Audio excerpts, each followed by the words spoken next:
मुख्यमंत्री आज पुणे जिल्ह्याचा आढावा घेणार। दुपारी 1 वाजता व्हीसीद्वारे बैठक। सगळ्या आमदारांना बैठकीमध्ये उपस्थित राहण्याच्या सूचना।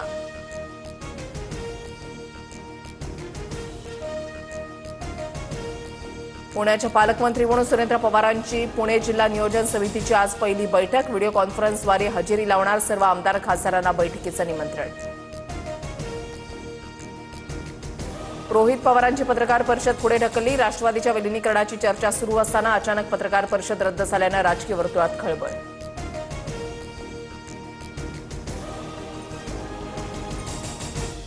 ठाण्यात बांगलादेशी नागरिकांच्या विरोधात भाजपा आक्रमक। नगरसेविका मृणाल पेंडसेंकडून मार्केट परिसरामध्ये पाहणी।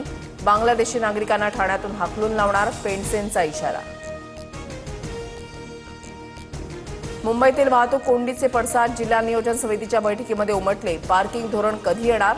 आमदार मिलिंद नार्वेकरांची विचारणा।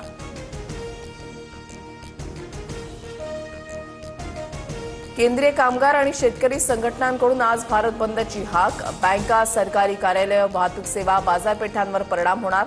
विविध संघटनेचे 30 कोटी कामगार संपामध्ये सहभागी होण्याची शक्यता।